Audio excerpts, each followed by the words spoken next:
it's better just have a clear CTA and make it easy for them to say yes or no. Would you be interested in X? So what I'm hearing from you is don't end with thoughts dot dot dot. No. Don't do that. Don't send them a physical mail with like cut out letters from a magazine, like Yeah. and glue. Don't do that either. Okay. It's like It's really easy way to get on like a blacklist. yeah, or whatever. like wherever you are, we know where you are, and you are not welcome here.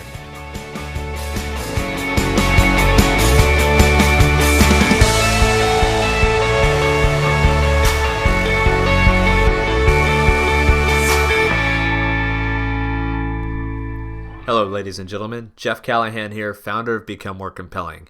And you're listening to another episode of Become More Compelling Radio, the podcast where I take social skills, charisma, persuasion, networking experts, and I glean best practices and things that make them great at what they do, and I pass that glorious information onto you on a silver platter.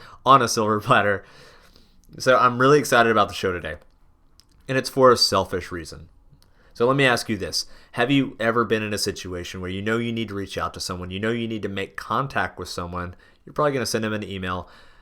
Maybe it's someone that can help you change a career path. Maybe it's someone that can help you further your side gig, your side business, your side hustle.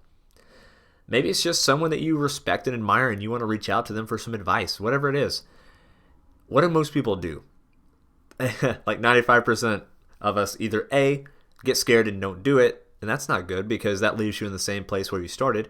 Some of us compose a 16-paragraph wall of text with no line breaks, and it frightens the person receiving it so much that they reflexively delete it.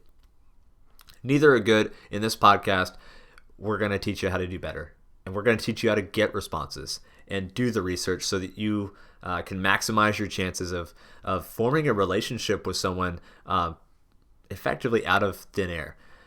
My guest today is Talia Koren. She's an outreach specialist and a freelance writer from New York. Talia was a recruiter for contributing writers to Elite Daily. So she has received probably somewhere in the realm of thousands of pitches. And in this podcast, we're going to go deep into how to craft an outreach email, how to craft a pitch. Look, I get pitches every single week and they're all bad. Like blanket, they're all copy paste, they're all horrible. So we're going to break down, like selfishly, I created this podcast, this episode, just so I could link people to it. But it's going to help everyone who wants to reach out and get responses. So in this podcast, we're going to talk about strategies for researching before you ever compose an email. We're going to talk strategies like an anatomy of a bad pitch email, a good pitch email. And Talia has a phenomenal resource for Become More Compelling readers that's both in the show notes and in the podcast description. The way I look at the skill of being able to outreach to people is it's very important to develop like a skill set. And you might have a bunch of different skills. You might be good at Excel, Word, and all these other skills. You might be good at designing airplanes. I don't know what you do. But if you also have the skill set of being able to approach people, have conversations with people, and get responses from people, that's an extremely powerful force multiplier that makes everything else you do, the good work that you're already doing, it makes it more effective. And so I'm very excited to share this podcast with you. If this is your first time listening to Become More Compelling Radio, do me a favor. If you're not already signed up to receive email from me, go to becomemorecompelling.com/go. It's where I share everything from podcasts like you're listening to today to Q&As with readers, videos, actionable lessons, exclusive content that I never share publicly. So do yourself a favor, join thousands of readers from 40 plus countries. And without further ado, here's Talia. Thanks so much for having me on. To kick things off, we have to talk about your volcano rainbow snowboard. Yeah. This is really random fact about me, but I am obsessed with snowboarding. And I live in New York City right now, but eventually this fall, I'm going to move to Colorado to live a snowboard bum life. Nice. Well, I'm not coordinated enough to go anywhere near a snowboard, but I have played snowboard video games, if that counts. And I gotta say, totally counts. I was pretty good in the year 1997 at Cool Borders 2. You know, I won several gold medals. I don't think that counts in the big scheme of things, but I just thought I would brag on myself for a second. Listen, I'm proud of you. Good. So, if you don't mind, for those of my readers that don't know much about you, what's your background? What's your story? How did you get from wherever you came from to like media outreach specialist, where you can pretty much, I mean, let's face it, you can probably get the president on the phone if you want to. I don't think I want to right now, but yeah, it definitely was not a straightforward path. I graduated school with a film degree, and I was a producer. I really wanted to be a talent agent, and everyone was like, "Why do you want to be a talent agent? They suck." And I just really wanted to support people I found talented. So I did that for like 2 years. I was an assistant, and it was probably the worst experience ever. I basically looked at my supervisors, realized everyone was miserable. No one above me was married, was happy, was healthy. So I quit. And I took a couple months off and just randomly landed at Elite Daily as a recruiter because they were like, oh, she worked in talent. She'll know how to recruit writers. And then I kind of realized that that position was going to go away because we had a management shift. So I kind of pitched myself as a writer instead, and they didn't let me go, and they kept me on as a writer. So I actually want to dive into, so you were a talent agent for a bit, and I was an assistant, not a talent agent. Okay, an assistant, and you looked above yourself in the organization, and you saw that people were just not excited about their job. And what was that moment like for you when you actually made the decision to jump? Sure, I was an awful assistant. That kind of helped. So I kind of thought I would have it coming for me anyway. Like I would be fired at some point. And there was just a point where I would listen to my bosses talk on the phone, because what I had to do as an assistant, and they were just complaining all the time, and everything was treated like life and death, but we weren't saving lives. It was just, that was just like, I don't want this stress in my life, and I realized I didn't want to live to work. I wanted to work to live. Yeah, that's I would say that it's definitely important to kind of zoom out for a second and just look at other people that are on that same track. What is their life like? Because if all of them, like 100% of them, are kind of in this like, oh, we have to move mountains and we're just really stressed out and stuff like that, that may not be a good situation depending on the person. So kudos to you for looking at that parachute and be like, yeah, I'll take that. Thanks. Yeah, I'm a lot happier where I am now, which is just I left Elite Daily after a year. Well, I was let go, I'll be honest. They cut the entire like health writing team. I was on the health team, and we were like the worst of the best, I guess. And they just kind of let us all go. And it was a blessing in disguise for sure. I was actually getting ready to leave because I wasn't really happy just churning out like 8 articles a day. I would come home and not know what I wrote that day. It was really bad. So I was really excited to just freelance because I had no idea what I wanted. I still don't know what I really want to do. So now I kind of have been working as a freelance ghostwriter, an outreach specialist for my clients. So I work on like I kind of am a precursor to PR. Like if they can't afford a PR firm, they'll hire me to do outreach for them. And as a side note, I went to college as a mass comm, and I just remember like really not liking deadlines and having to knock out all these pieces of content.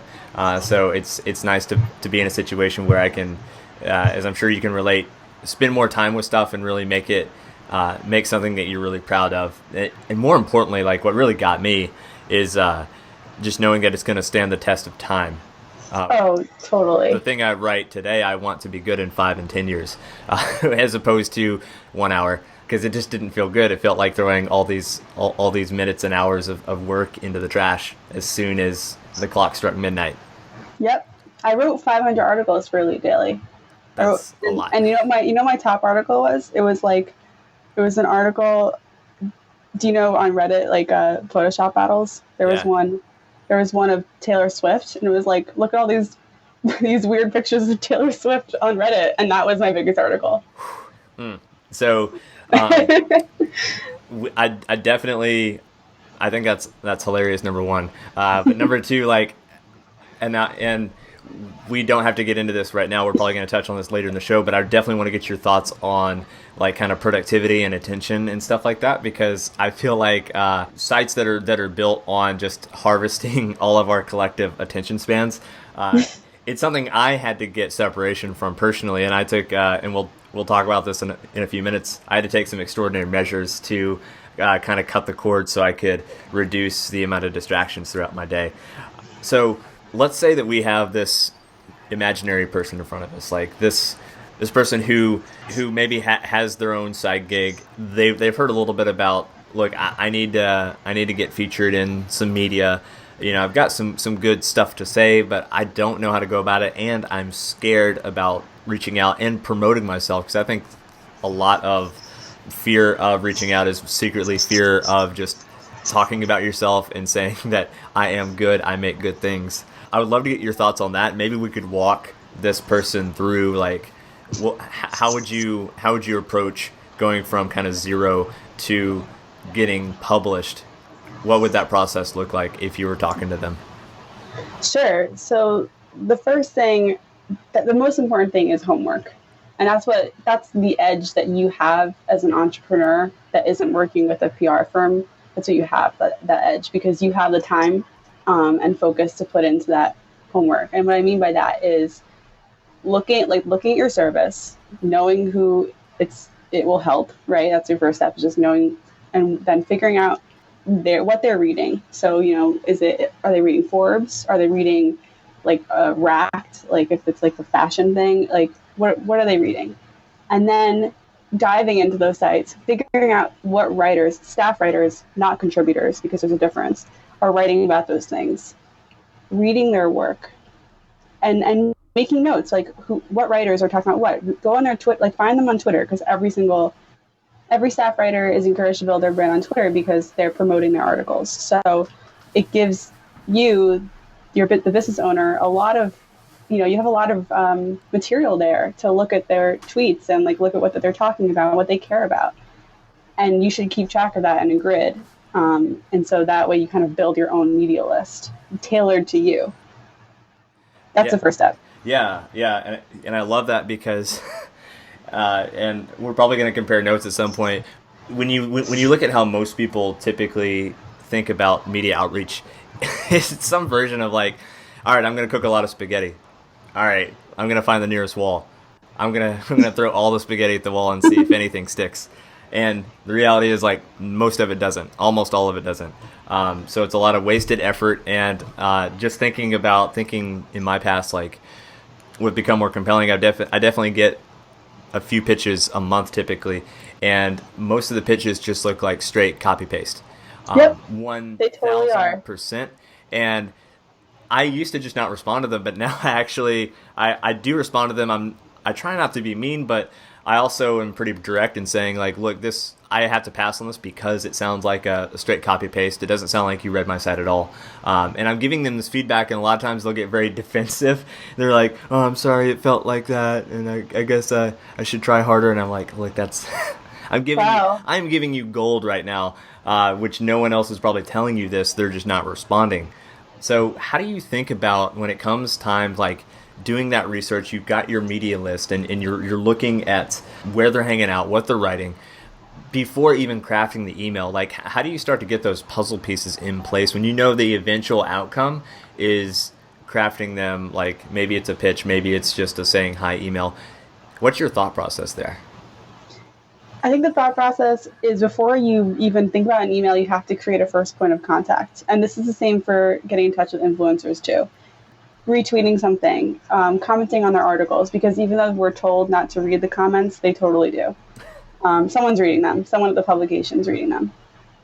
Or you can also just, like, before you even send a pitch, you could just email them and be like, hey, I really like this piece, XYZ, nothing else. You just say, I like the piece.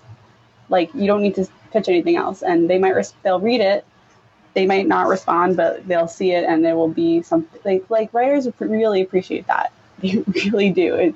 And that's what, and PR, people who work in PR don't really do that because they have so many people to communicate with all the time. So they don't have the time. And I guess my point is, like, you as a someone who's just working by yourself on this, you have so much of an edge because you have the time and resources to make that personal connection. Yeah, and it's funny you bring that up because I distinctly remember, and maybe this person's listening, who knows? They sent me actually a great pitch. Like it was really good, but I passed on it because I didn't recognize their name. If they had emailed me a few times prior and they were just like, "Hey, I really like what you wrote about this. Hey, I like your perspective on that," and I had recognized their name and I knew that they were a frequent reader, frequent kind of commenter, I probably would have said yes. Like it would have been a yes. And I told this person to check back with me about 6 months later, and they never did. So it's interesting, and I definitely want to talk to you about like the mindset that goes into kind of doing that research, but also actually when it comes time to craft the email, and most people kind of have that moment of panic when they think like, oh, who am I to do this? Who am I to do that? What are your thoughts on kind of reframing, I guess you might call it, the fear of talking about yourself, promoting yourself and your business? I think, and I hope this doesn't really sound harsh, but you have to stop thinking about yourself. You have to think about the value that your service or your story is bringing to the publication or blog that you're pitching to the readers. I mean, like that's really the mindset you should be in. It's not really about you as a person. If your pitch gets rejected or unanswered, it's not about you. It's because you have to put yourself in the shoes of the publication and the writer. Like every writer has a boss. They have to also bring your pitch to their boss and be like, hey, you have to give them a reason to get behind it. So I would say like don't promote yourself, promote your service, promote the value. That's first. So we've got our managing person. They've got their media list. They've reached out a couple of times. By this point, the kind of I would hesitate to call them a target, but the eventual recipient of their email ideally probably knows their name. Maybe they've even got just a like on Twitter, like, hey, I liked your article and the author liked it back, something like that. Yeah. What's the next step? So then obviously the next step is writing the email. And I almost wish that well, I know that I'm creating this resource for you, but like other entrepreneurs should see these pitches that most writers get like dozens of per day. And just the look of them, like if you just glance at them, it is a wall of text. It's not personalized. It usually includes like some kind of really busy graphic or logo, or like, it always ends with something like, do you want more information, or do you want to talk to the CEO of this company at this time? Like, what? Like, it's just there is a huge problem with the CTA of each of these emails. So if you just see these emails that most writers get, you can easily figure out how to stand out, which is keeping it short and as personalized as possible. And I'm talking like you could just say, like, I used to get pitches. I really appreciated the pitches where someone would comment on my like Twitter background, which was a picture of donuts at the time. Like, oh my God, your Twitter background made me so hungry, or like something like just something silly, but like just different than like I read an article about coffee and here's my pitch about coffee. Like, so that's just being personal, being warm, and like it's not like you're just copy pasting because the copy pasting isn't like a warm, personable thing to do. Right. And it's just like real life. Like if you were at a cocktail party, you wouldn't walk up to like three people in the same group and just say the same thing. No, because then everyone would probably shun you and maybe like throw rocks at you or something. So I'm curious. Walk me through like what are some of the worst pitches you've ever gotten? The ones that are just like you're just like, oh, hard pass. And what can we learn from those pitches? I mean, okay, so I've seen a lot, but the biggest immediate no's are if my name is wrong, if my company is wrong, when I was at Elite Daily, if they quoted me for the wrong article that someone else at Elite Daily wrote. Just those like attention to detail things is just an immediate pass. Like, nope, you put no effort into this. I'm not putting any effort into you.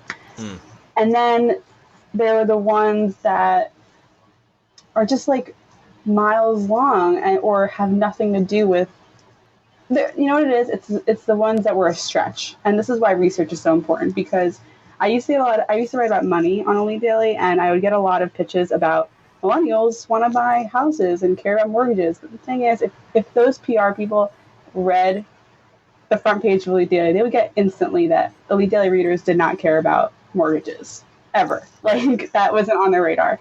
So that was a stretch. And that wasn't like, those aren't the worst pitches ever, but it kind of just shows that they didn't do their research, or they're just like aren't thinking, they're barking up the wrong tree.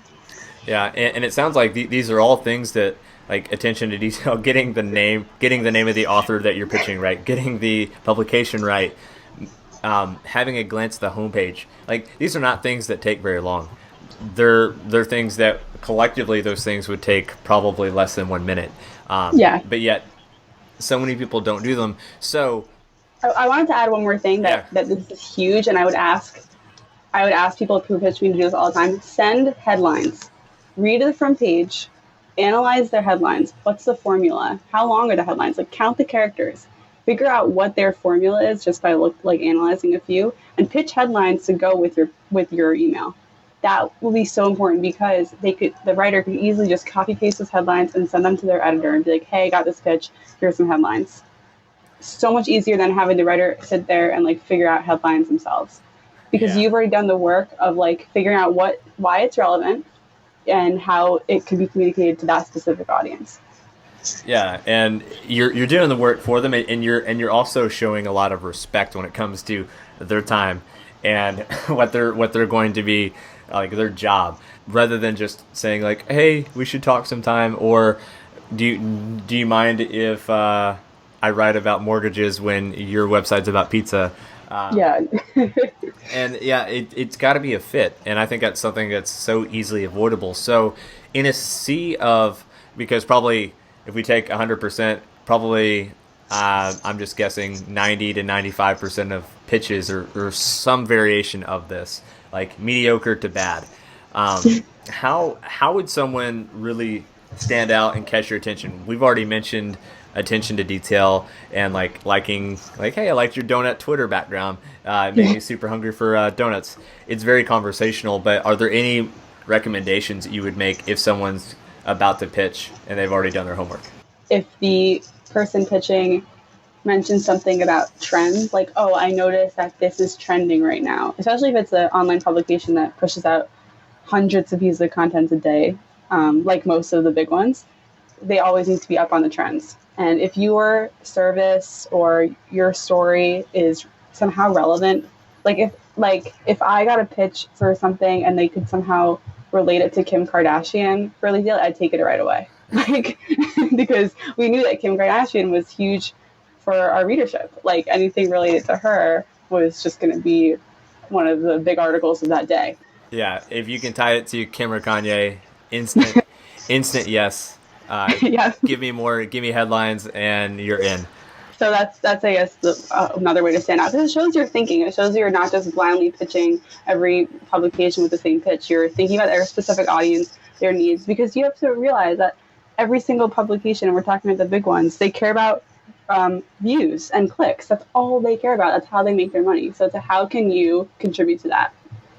Yeah, and even zooming down to kind of say that you've got a side gig and you're trying to get media, you may not even, yes, you're going to go after the bigger sites because you have a lot of eyeballs from those sites, but even sometimes it's easier and more effective to go after people in your own space and partner with them, because they're always looking for more content because they've created this blog and they need to keep making things for it.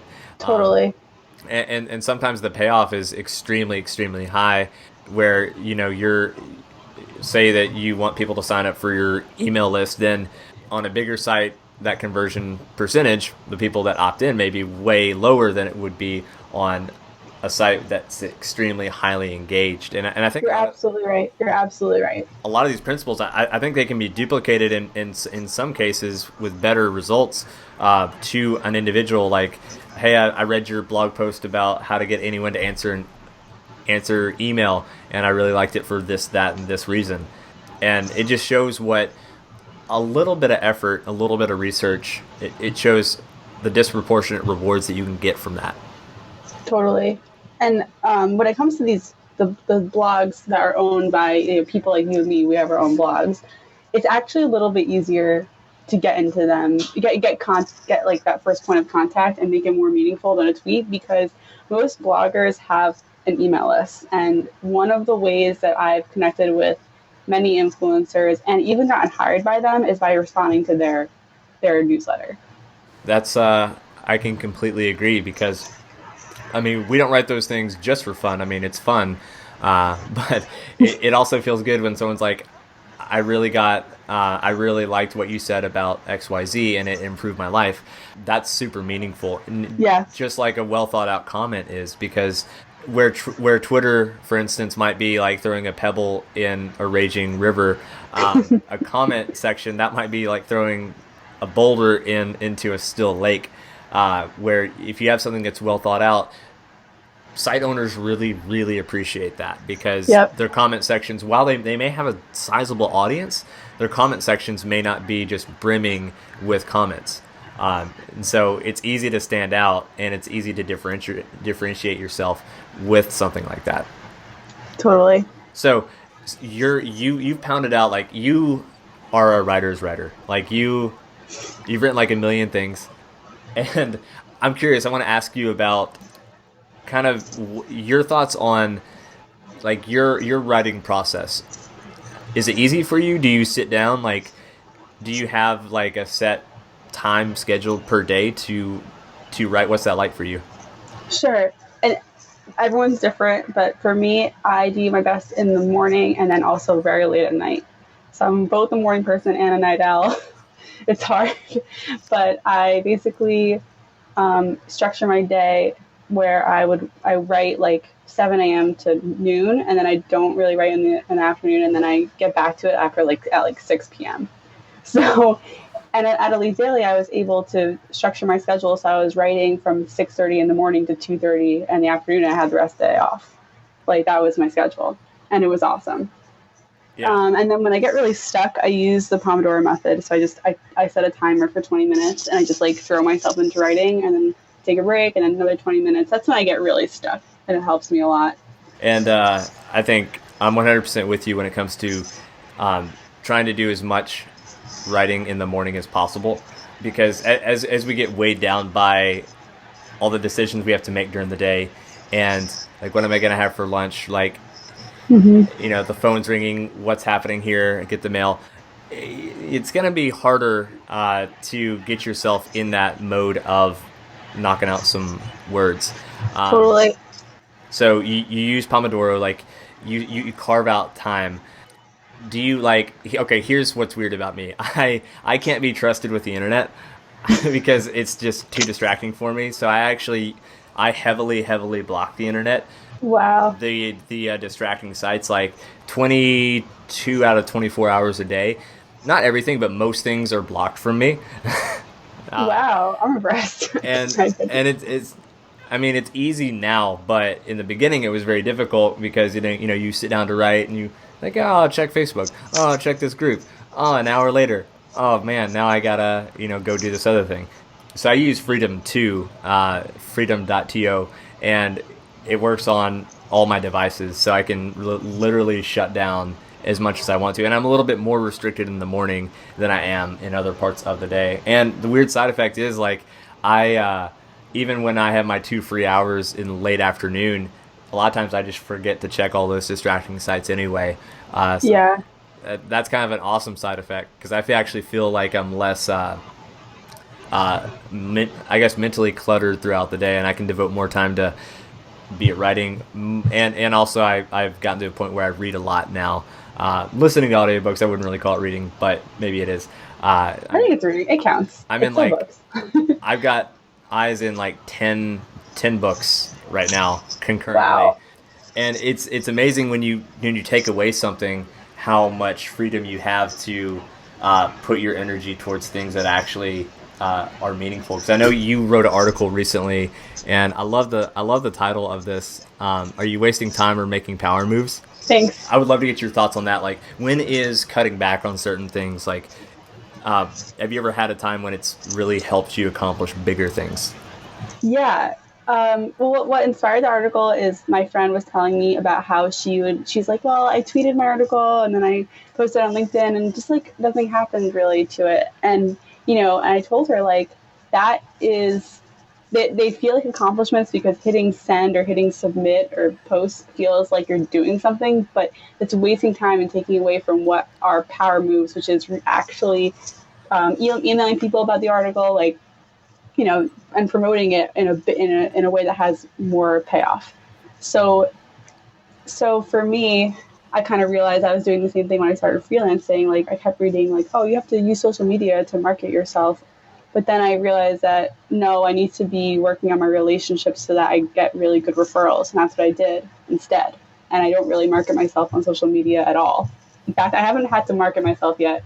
I've only been freelancing for 5 months, and really, I don't even have a service page on my website. Well, that's good. That's a good problem to have. Yeah. And but when I need to, I'm ready. I'm preparing.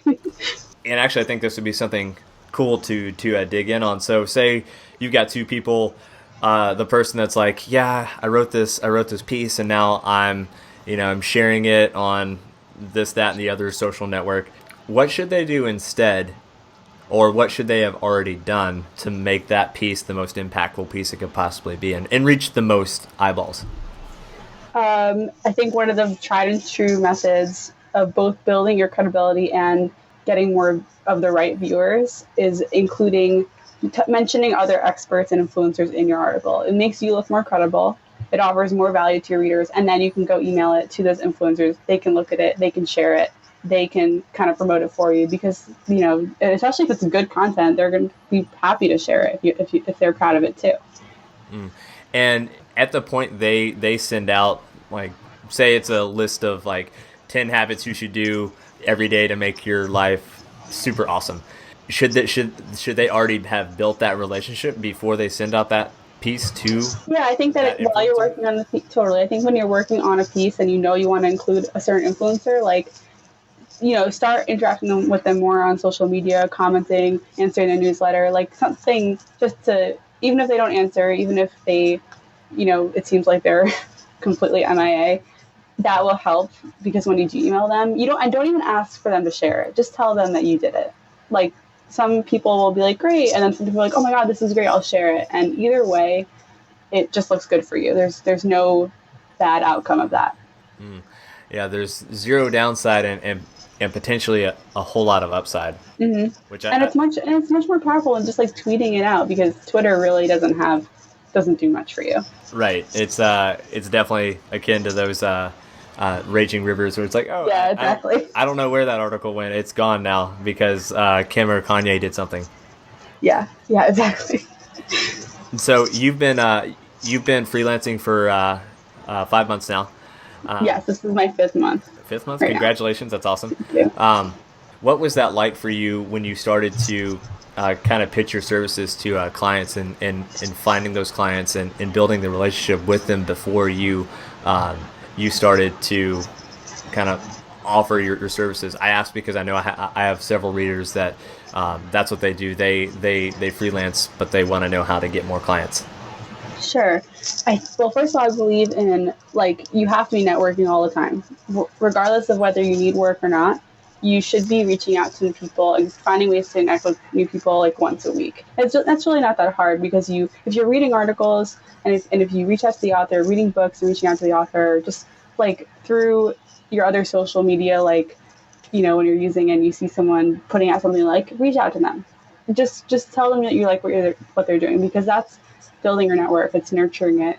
And so I did that like kind of all through while I was working at Elite Daily. I also reached out to 1,000 bloggers. So I definitely had a pretty strong network out the gate. And the first thing I did when I started freelancing was I emailed 5 of them. And I just said, hey, I'm a free agent.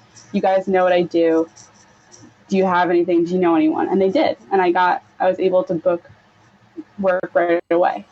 And then from there, it was just about putting out really good work so they would brag about me to their friends, which they did, and, just building my network that way. The other way was just offering value to people that I was put in touch with. Even if they didn't have work for me, I was able to help my friend's friend developed headlines for her Forbes column before she was pitching to Forbes. And I did that for free. I just got on the phone with her, and she now is a Forbes contributor. That's so awesome. just like finding it, just nurturing the network. And I know that you had Felicia on your podcast, and she talked about that a lot. Keeping your mind really open. Yeah, and it's funny because I hear two schools of thought, and I would love to get your take on this. So you have the like, oh, you just need to put yourself out there and get exposure, but then you have you've died of exposure, and how do you determine between like I'm gonna do this and get paid for it versus I just want to do it to help this person out, because I think there's room for both, I think. But what would you say to someone who is nervous about giving away too much for free, or also, you might take this as a two-parter, nervous about charging for their services? Well, I'll address the nervousness first, and it's nerve-wracking. I mean, especially in the beginning, I can't speak to how it feels when you're doing it for years and years. The mindset behind that for me, because I still get nervous too, is that I am worth this. I actually work really hard. I put out quality work. I'm looking to build relationships, and I'm looking for people who will invest in me, because you want to work with clients who care about the work too, and they're willing to invest the money in your services. So that's how my mindset when it comes to being nervous about getting paid.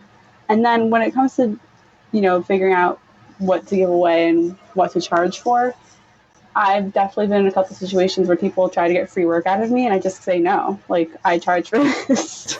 Like, there are just some situations where, like, I would be on a call that I think would be them hiring me, but it's really them trying to get free work out of me. And I say, look, I'm not willing to do this for free. I just have to keep.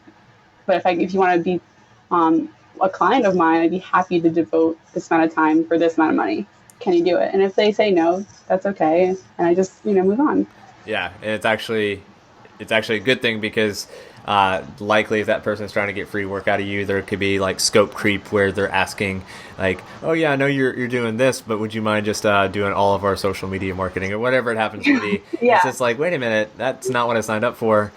And then you're into a whole other situation. It's really about protecting yourself, and saying no, even though like, oh, this person seems so great. But if they're asking for free work, they should get it that you are not in this to just you're taking your business seriously. And that's how I approach it. Like I really, even though I don't have a name for my business yet, I take it really seriously.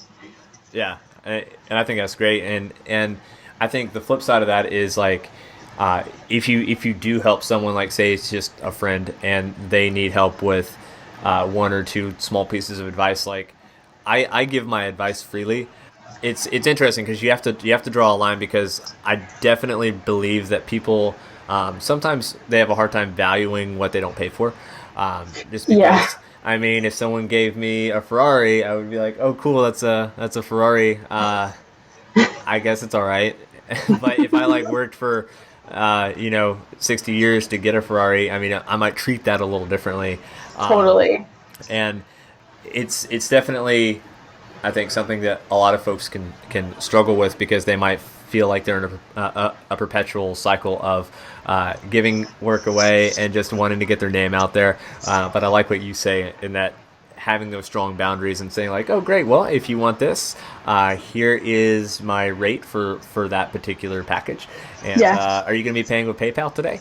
Yeah, yeah, exactly. And just floating over then they take you seriously, and the relationship changes a little bit, but it's beneficial, because then you waste less time.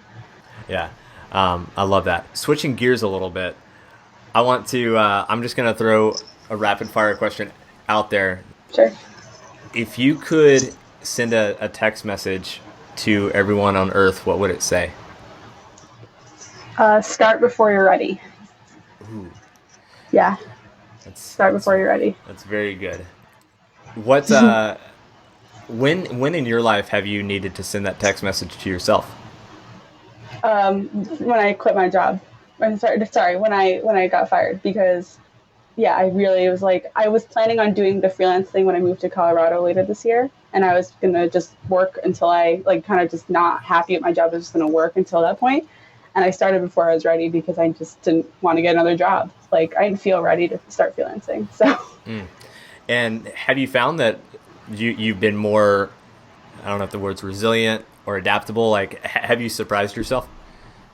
Yes, I have absolutely, because people have hired me to do things I've never done before. They just are confident, and that's like huge. Yeah, so starting before you're ready, that's Yeah. awesome. I love that. And just kind of thinking as well, like every time you do something, and it's a bonus if you're getting paid for it, but even if you're not, like say you get hired for a skill that's similar to what you've done in the past, but it's a little bit new to you. If you get to develop that skill while getting paid, now you're starting to develop something called a talent stack, where you've got those skills and you're building more and more skills, so that all those skills, when you line them up together, they're suddenly like, compounding on themselves, and you've now got kind of a powerhouse skill set where you can do way more things than you could prior to gaining the last 2 or 3 skills. Yeah, that's definitely how I feel. You captured that perfectly. We talked about research and the importance of research when it comes to going out and finding the right people to pitch. We talked about building value and building a relationship with those people. When it comes to the actual email, I know music to my ears sometimes is the words "no need to respond," because I've had that pulled on me a couple times, and I'm like, oh yeah, this person gets it. Well, now I'm definitely responding. I'll show them.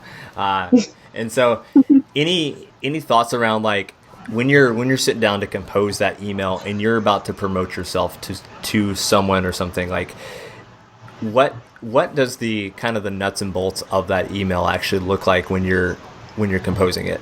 Yeah. So I would say at the top of the beginning, like you're in your subject line or in your first sentence, be bold and be real. Okay. Because some of the most real things I've ever said to influencers, like I emailed Sean D'Souza and I said, your podcast is what gets me out of bed. And he loved it. Like he responded right away. And I did not expect that. And I've also told entrepreneurs that they're intimidating to me, but then they respond, they're like, I'm actually working on being less intimidating. So be like, I would say like really, it's okay if you want to just kind of, you need to be polite and respectful, obviously, but say how you really feel. I've also told influencers that their material makes me really mad because I'm not where they are yet, and they love that for some reason. So it's like a reverse compliment. And then that's the second. Sorry, go ahead. Oh no, I was just thinking like, I feel like it's so often overlooked, like having a powerful subject line, just like you might have a powerful title for a piece that you might publish. In many cases, the subject line it's your best at bat. Like that needs to be your strongest card in your deck, because that's what gets the rest of your email opened and possibly read. Yeah. I mean, sometimes, I definitely do kind of go dramatic with my subject lines, but I don't overthink it either. If it's like the first time when I reached out to Ramit for the first time, I said like, your book changed my life in my subject line. And he said that the email made his day, and then we started talking from there. So like, just, and I think the really number one thing in nitty gritty is starting with a genuine, real compliment. Like really comment on what you love about the material and how it has changed your life, or how you've implemented it, or how you've done something with it. And like why you admire it. You can't just say like, I love your blog. You have to say why and how. That's the beginning of the email should look like. The body should, I think that the process is writing everything you want to say and then going back and shortening it and changing it. So that way you're not like, because not every first word you write is going to be perfect. You should revise emails before you hit send. So, get your message out, which is usually going to be like, can I get your advice? Can I get your feedback? I'd love to interview on my podcast, whatever it is that you're trying to reach them out for, like get that down. Then make sure everything is flipped. So instead of like, I want you to do X, flip it so it's like, your readers would love it if you did, would X, or like something like that. So it's like all about them first instead of you. Same thing works in cover letters and like when you're looking for a job and stuff like that. Yeah, I love that, and I just want to call out a couple of things because it's so important. Giving that why and how when you're actually mapping out that I read this and I did this, you're really giving an impact to what they wrote about, and that feels really good. Like that's something that they probably don't get all that often, and when you go from a point of like when you're kind of ready to promote something to them or give them an opportunity, I think one of the biggest mistakes that people make is just going I rather than you because if you're approaching it from their perspective and really like taking some time and putting yourself squarely in the shoes of the person that you're emailing, even if it's only for 5 minutes, and really thinking like, all right, if they're reading this, what are they thinking? Spoiler alert, they're thinking like, how can I just say no, because that's probably easier. They're not. Yeah, or they're thinking, what does this person really want from me? That's what I think, at least. Like, what does this person want? They're trying to demystify and kind of take any ambiguity away from the situation. So when you flip it and you think, well, I think this would be great for your audience because I saw that you had 234 comments on a post with a similar topic, and people really seem to enjoy that conversation. And that's going to be music to that person's ears because they're thinking like, oh, you know what, that's a pretty good point, and they don't have to waste their valuable time thinking about why should I do this or why should I bother. So those are excellent points, Talia. Well, I also want to talk about the end of the email because this is where people can really sink the ship if they do it wrong. Tell us. And it is the apologetic ending, and because it immediately puts you as the person pitching below them. Don't do that. You don't need to be like, thank you so much for your time. I really appreciate you reading. Like, I'm sorry if I took up any part of your day. Like, I'm so sorry for whatever. Like, your email should have no apologies in it. None. It shouldn't have an apologetic tone. You should definitely say thanks for reading, but that's really the extent of it. You don't need to be like overly appreciative that they took the time to read to the end of your email, which shouldn't be that long anyway. So that's I think is a real kind of putting yourself below, bring yourself up to their level, and also remember that they're a human and that they have to check email if they want to run a successful business. So yeah, and it's almost the email version of kind of the uptick at the end of a voice like hey, did you get those papers? And then it just blows all persuasion and credibility that you may have already had. It just blows it and shoots yourself in the foot. So that's a great call out. Don't do it. Instead, it's better just have a clear CTA. Make it easy for them to say yes or no. Ask it a yes or no question at the end. Would you be interested in X? So what I'm hearing from you is don't end with thoughts. ... No. Don't do that. Maybe don't send them a physical mail with cutout letters from a magazine. And glue. Don't do that either. Okay. It's a really easy way to get on a blacklist. Yeah, wherever you are, we know where you are, and you are not welcome here. What comes you've wrote your email, you've edited it. What about the PS section? Oh yeah, the PS section is super important. I love it. I don't remember where I got this from. Maybe it was one of Ramit's things, or maybe Tim Ferriss. I don't remember. But the PS section is your chance to add a lot of personality and make a connection, or to reinforce what you're asking. So at Elite Daily, I would use it for the latter. I'd use it to reinforce what I was asking, which was hey, can you write free content for us? And it would just be P.S. I know your readers would really love your insights on XYZ. That was my PS, and it worked really well. Because people will jump down and read the PS first. Or you can say something quirky, I saw you on your Instagram, you recently went to Bermuda. I've never been there, but it looks awesome. I don't know. And that's a great point, because I do that.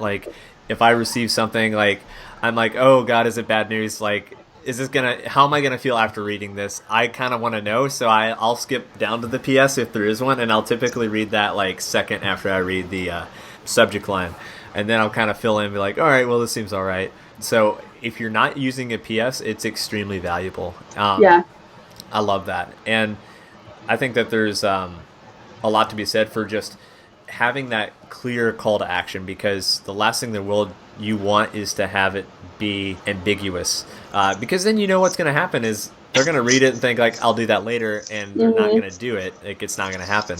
So the clearer you can be in your communication, the better, and definitely don't apologize for them just reading your email. Respect their time, and we do that by not having a 1,000 or 6,000 word email, because those are frightening to anyone that you're reaching out to. They immediately delete it and then throw their computer in a lake. Like, it's not fun. Yep. Copious amounts of page breaks, no walls of text, and just read their name, spell their name right, all that kind of stuff. Absolutely. And I mean, I think this is great because people, after listening to this podcast, you guys are going to be able to take that thing that you've been wanting to do, and you know that reaching out to someone is the best next step, and you're going to be able to craft that email, do the research first, craft the email, and then send it out. Let me ask you this, because what happens after they've responded? Like, say they've responded and it seems like it's going in a good direction. How can you, as the person who's pitching them, what should your approach be when it comes to just like those further communications? Do you have any thoughts around that? Yes, it should be, you should approach emails from after response with the mindset of keeping the back and forth low. So whatever information you can give to that person, if you're pitching them, like give them as much as possible so that they know what to do next. It's really easy. And only give them what's necessary. Again, like, you don't need to tell your whole backstory in an email ever. So it all started in 1986. Yeah, exactly. When I was born. So, for example, if I'm asking you, let's say I wanted to reach out to you to ask you about how to be more compelling, and I'm really struggling with getting out of my shell, and basically I'd be like, hey Jeff, I really want to pick, I wouldn't say pick your brain, but I say I have some questions about this. Do you have time to answer them? And they'd be like, yeah, I can get on a call whenever. And then I would send you the questions in the email, so that you already know what I'm going to ask you. You already know what to expect from this conversation. That's and good. And then I would also give you the option of, like, if you're too busy for a call, you can answer these over email. And that is how I've been able to just get advice and feedback from people who are really busy, because some people really prefer email than phone, and some people think phone is faster. I think it is. So it just, it kind of gives them options instead of them just being like, no. And let's dig down a level, because you just gave us a heaping pile of gold right there. So I like to, I'm a weirdo. I have my own unique sayings. Think about the psychology of giving them two different options. One is over phone. Say you've emailed me and you say, like, I have some questions. I'm trying to work on pitching clients, and I'm trying to lock up more business for my growing consultancy. Would you mind if I got two options for you? Your pick, whatever's best for you. Here are the questions that I was going to ask on the call. Would you rather do it over a 10-minute phone conversation, or would you rather answer them via email? You've just given me options that I can choose from, but they are your options. They're not my options. But does that matter to me? Not really. Now I'm not deciding whether or not to do it at all. Now I'm thinking about which option is more preferable to me. And you've unconsciously, just like a silent ninja, guided me towards, like, I can hop on a call. I can do 10 minutes on my lunch. Like, that's fine. Yeah. Absolutely amazing.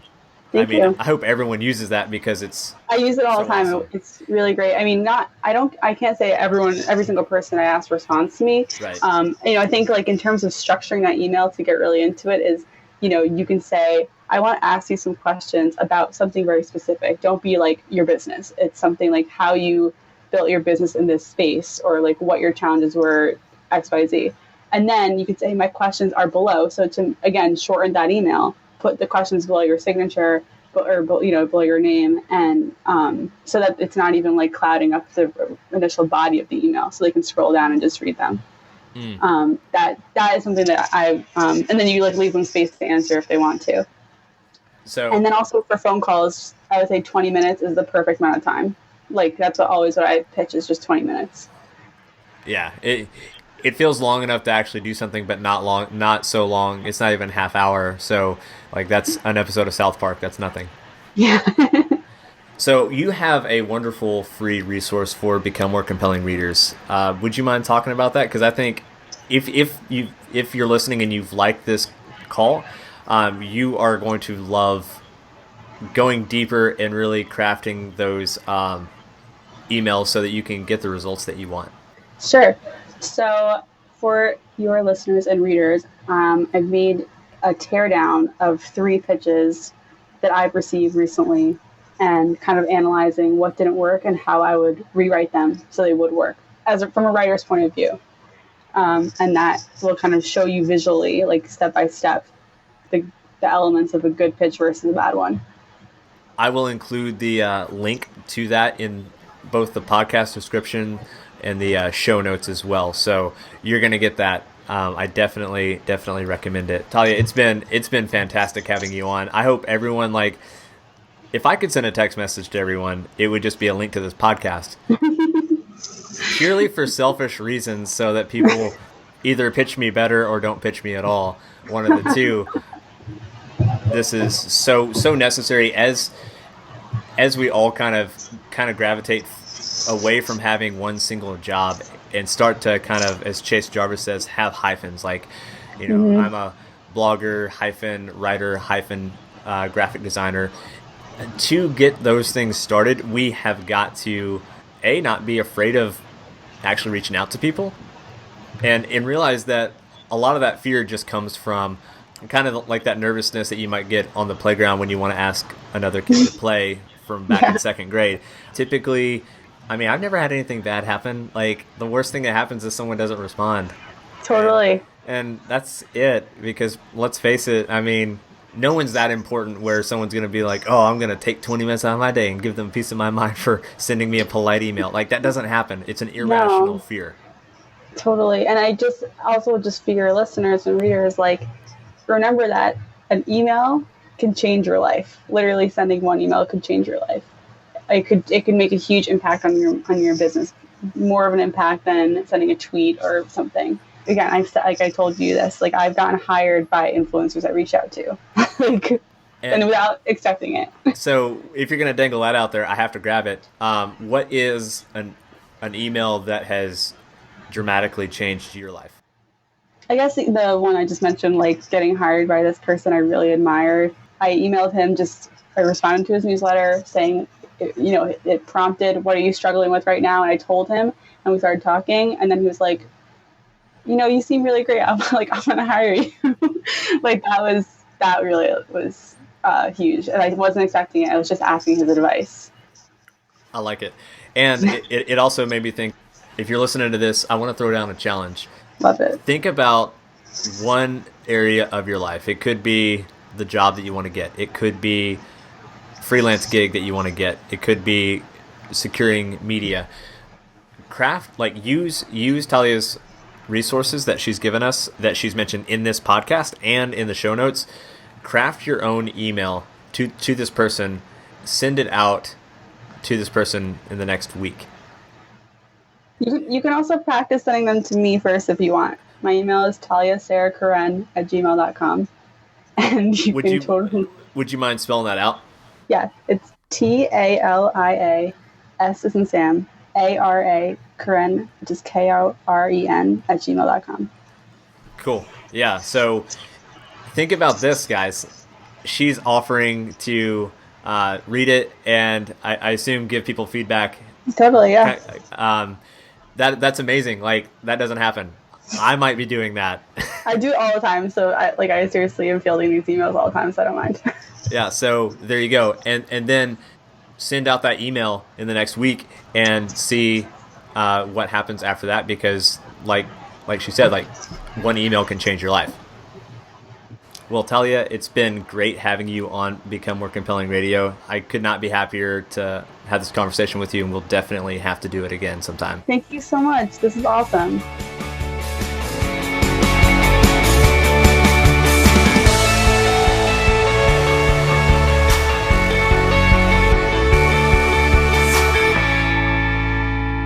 If this is your first time listening to Become More Compelling Radio, Do me a favor, if you're not already signed up to receive email from me, go to becomemorecompelling.com/go, G-O. It's where I share everything from podcasts like you're listening to today to Q&As with readers, videos, actionable lessons, exclusive content that I never share publicly. So do yourself a favor, join thousands of readers from 40 plus countries.